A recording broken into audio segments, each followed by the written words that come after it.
ప్రజల నుంచి తమ జీవితాన్ని త్యాగం చేసిన నాయకులు ఈ వేదిక ఇది కూర్చున్న నాయకులు రాష్ట్రంలో శక్తి అయినా ఎక్కడ ఎందుకు మనం అందరూ సాధించుకోలేకపోతున్నాం? ఎందుకు ప్రభుత్వానికి అన్ని కులాలుగా ఆలోచన ఉంది? మన కార్యక్రమం రూపకల్పన చేసేటువంటి ఏకైక లక్ష్యంతోనే ఈ కార్యక్రమం చేపట్టే కార్యక్రమాన్ని రూపకల్పన చేశారు. కాబట్టి మీరందరూ కూడా ఈ అజెండా కట్టుబడి మీరు మాట్లాడాల్సిన వాళ్ళు పని వారికి అవకాశం ఇస్తాం. మా రంజిత్ రాష్ట్ర నాయకుడు వారి కోరుతున్నాం.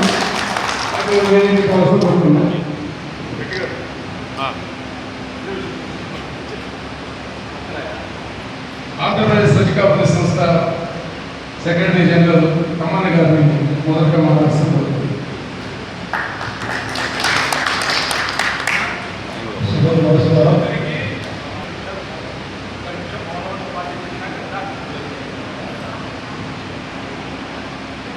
ఈ కార్యక్రమంలో పెద్దల సూచన మేరకు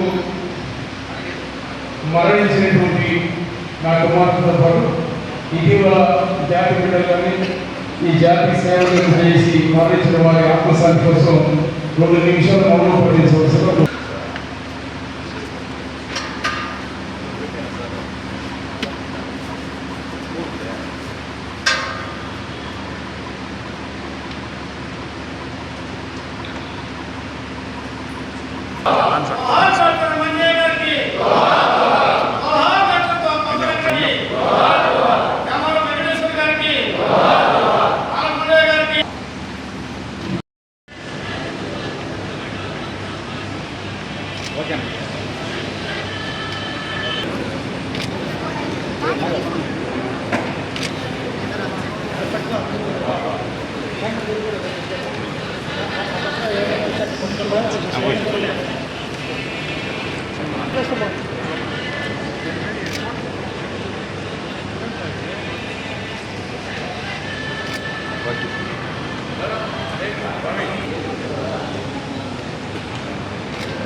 ఓకేనా? కోర్టుకే కాంపౌండ్ తీసి లోపలేసిన ఎమ్మెల్యే మన కాంపౌండ్ తీయకుండా ఉంటాడని ఒక ఇది రావాలి. అలాగే కలెక్టర్ ఫస్ట్ కలెక్టర్ కొంతమంది కాంపౌండ్ తీసి లోపలేశారు. అంటే కలెక్టర్ హ్యాస్ అసిస్టింగ్ పవర్. ఆయన కాంపౌండ్ తీసి లోపలేసినాడు. ప్రభుత్వ స్థలాలు లోపల పోయినాడు.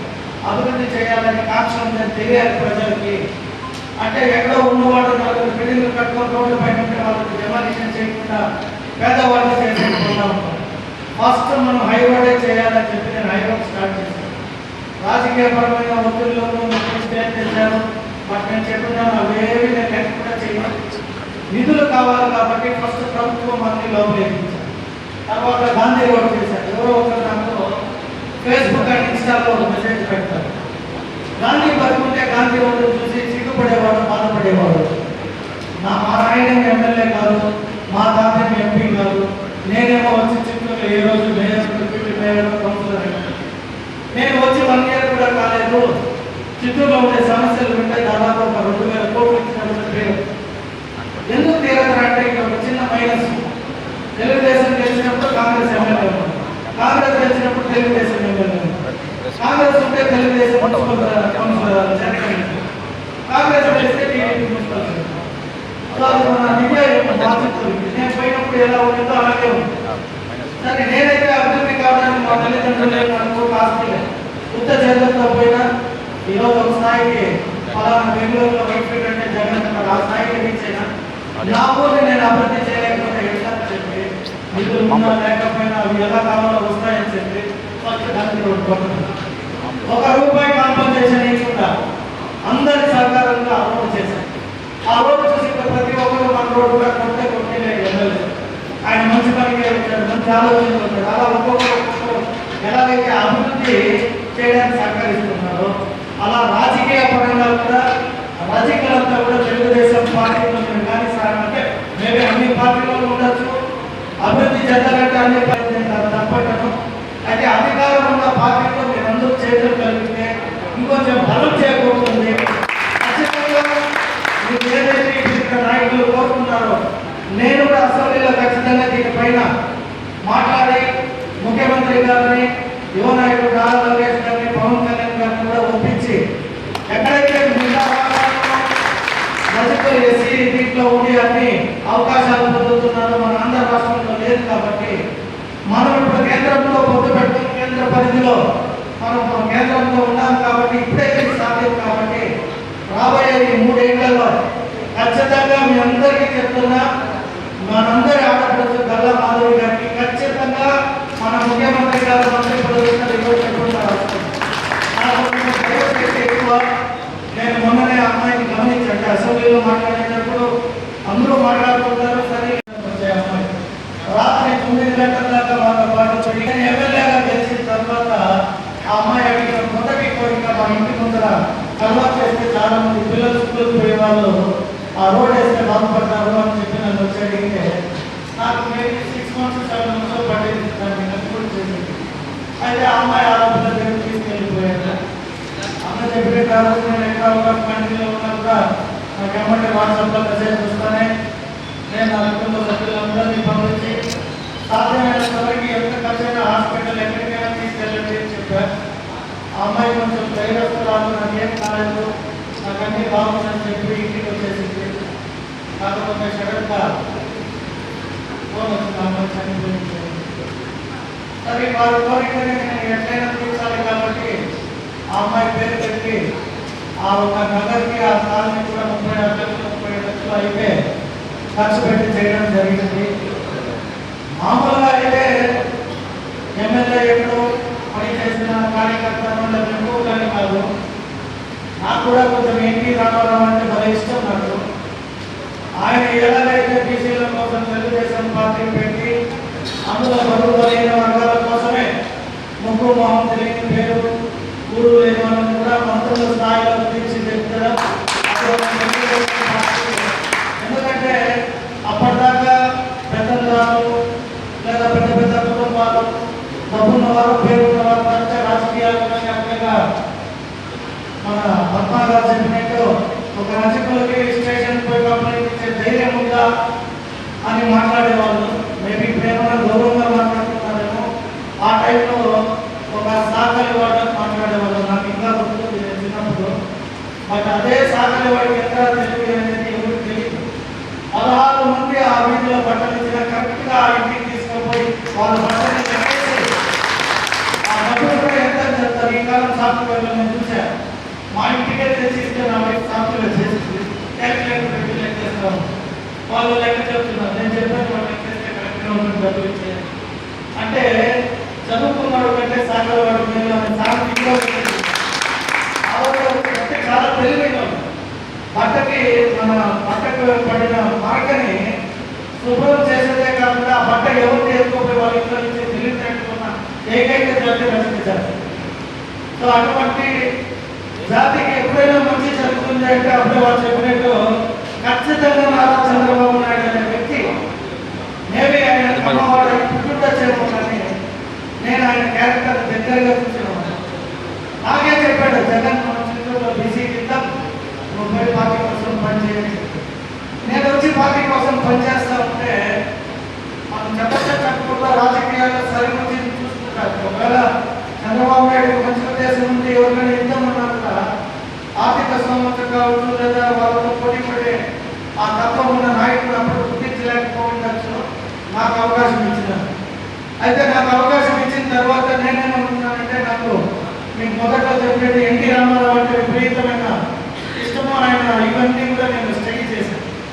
సో నాకు కలిగిన అవకాశంలో నేను ఏం చేయగలుగుతానని చిత్తూరుకి ఎలక్ట్ అయిన తర్వాత ఎవరు చేయడమే నా లక్ష్యంగా పెట్టుకొని ఈ చిత్తూరు హైకోర్టు ఎవరికి ఓట్లు కావాలి అంటే మనం ఎవరైనా ఇల్లు లేదా వాళ్ళ స్థలంలో పోయినామంటే వాళ్ళంతా చేరుకోటేరేమో. కాబట్టి నేను మళ్ళీ ఎమ్మెల్యే కావాలి, నాకు ఓట్లు కావాలి అని చెప్పేవాళ్ళు చాలా మంది ఉంటున్నారు. నాకు అది ఇష్టం లేదు. నాకు లక్కీగా వచ్చింది కాబట్టి అవకాశం వచ్చినప్పుడే ఏదైనా చేసేయాలి అనే ఒక మొండి పట్టుదల కూడా నేను స్టార్ట్ చేశాను. ఎక్కడెక్కడ గవర్నమెంట్ స్థానాలు ఉన్నాయో ఫస్ట్ ఎత్తులో చేయాలి. అదేవిధంగా నగర మాజీ డిప్యూటీ మేయర్ రాజేష్ కుమార్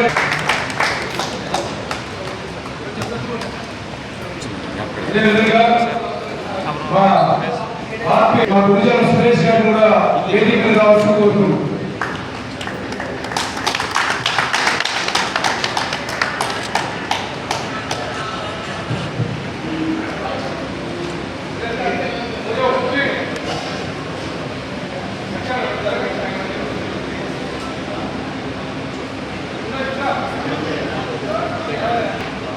మా సంఘానికి గౌరవ అధ్యక్షులు ఆత్మీయ సోదరులు మాకు నుండి కూడా రాష్ట్ర వ్యాప్తంగా శ్రీకాకుళం నుండి అనంతపురం వరకు కూడా నాయకులు వందలాది మంది నాయకులు మొత్తం కూడా పార్టిసిపేట్ చేయడం జరిగింది. ఉదయం 10 గంటలకు ప్రారంభమైన రౌండ్ టేబుల్ సమావేశంలో కొన్ని ముఖ్యమైన తీర్మానాలు చేయడం జరిగింది. ఇదే కార్యక్రమంలో మా ఆహ్వానం అందించి ఒక ప్రజాప్రతినిధిగా గౌరవ చిత్తూరు శాసనసభ్యులు గురిజాల జగన్మోహన్ గారు కూడా ఈ వేదిక రావడం జరిగింది. ఆయనకి ఇచ్చినటువంటి మా నాయకులందరూ వ్యక్తిపత్రం జరిగింది. ఒక ప్రజాప్రతినిధిగా బాధ్యత కలిగినటువంటి నాయకులుగా ప్రభుత్వం పైన గౌరవ ముఖ్యమంత్రి నారా చంద్రబాబు నాయుడు గారికి కూటమి ప్రభుత్వానికి విజ్ఞప్తి చేసి న్యాయమైనటువంటి సమంజసమైనటువంటి ఈ భారతదేశంలో 17 రాష్ట్రాల్లో షెడ్యూల్ కులాల జాబితాలో ఉన్నటువంటి తరుణంలో ఆంధ్ర రాష్ట్రంలో కూడా రజకులు షెడ్యూల్ కులాల జాబితాలు చేర్పించాలని ఎన్నికల ముందు చంద్రబాబు నాయుడు గారు ఇచ్చినటువంటి వాగ్దానం, ఎన్నికల మేనిఫెస్టోలో ప్రభుత్వం అధికారంలోకి వచ్చిన వెంటనే షెడ్యూల్ కులాల జాబితాలో చేర్పిస్తారనేటువంటి చెప్పినటువంటి మాటని కాపాడుకోవాలని ముఖ్యమంత్రి గారు మేము విజ్ఞప్తి చేస్తున్నాం. ఎందుకంటే ఏదైతే ఎన్నికల మేనిఫెస్టోలో ఇతర కులాలు కూడా ఆయన చెప్పిన వాగ్దానాన్ని నిలబెట్టుకున్నటువంటి సందర్భం, ఈడిగా కార్మికులకి బ్రాండీ షాపులో కూడా వైన్ షాపుల్లో 35% రిజర్వేషన్, అదే వడ్డేల సోదరులకి క్వారీలో గనుల్లో 40% రిజర్వేషన్ ఉండడం, చేనేత కార్మికులకి ఉచిత విద్యుత్ ఇవ్వడం, నాయి బ్రాహ్మణులకి అన్ని పాలక మండలంలో దేవస్థాన పాలక మండలంలో పాలకమండ వర్గ సభ్యులుగా బోర్డు డైరెక్టర్స్గా నియమించడం, ఇలాంటి మిగతా కులాలకన్నిటి కూడా మేము చేస్తున్న సందర్భంలో ఈ రాష్ట్రంలో బీసీ వర్గాల్లో అత్యధిక జనాభా కులంలో కలిగినటువంటి కులంలో మేము 2వ జాబితాలో ఉన్నటువంటి రజకులం. ఈరోజు శ్రీకాకుళం అనంతపురం వారు కూడా అత్యధిక జనాభా కలిగిన రజకులం 80% తెలుగుదేశం పార్టీకి మద్దతు ఇచ్చి ఈ ప్రభుత్వాన్ని అధికారంలో తీసుకొచ్చినటువంటి పరిస్థితి ఉన్నప్పుడు మేము తీసుకొచ్చాము. కాబట్టి ఈరోజు ఏదైతే మీరు చెప్పారో, ఏదైతే మీరు వాగ్దానం చేశారో, ఏదైతే మీరు మేనిఫెస్టోలో పెట్టారో, ఏదైతే పెట్టినటువంటి మేనిఫెస్టోలో పెట్టినటువంటి ఇతర కులాలను చేస్తున్న పరిస్థితుల్లో ఆ కులానికి ఎందుకు చేయడం లేదని గౌరవ ముఖ్యమంత్రి గారికి మేము విజ్ఞప్తి చేస్తున్నాం. దయచేసి ఇప్పటికైనా ఆ న్యాయమైనటువంటి సమంజసమైనటువంటి ఏకైక నినాదం రజకులని షెడ్యూల్ కులాల జాబితాలో చేర్పించడానికి ఏదైతే మీరు 2019లో 14-19లో మీరు ముఖ్యమంత్రి ఉన్నప్పుడు షెడ్యూల్ కులాల జాబితాలో చేర్పించడానికి మీరు ఆ రోజు కమిటీ చేసి అధ్యయన కమిటీ చేశారు. ఆ అధ్యయన కమిటీ డబ్బులు రిలీజ్ చేశారు. అధ్యయన కమిటీ 3 జిల్లాల్లో పర్యటించడంతో ఎన్నికల కోడ్ వచ్చింది, ఎలక్షన్ నోటిఫికేషన్ వచ్చింది.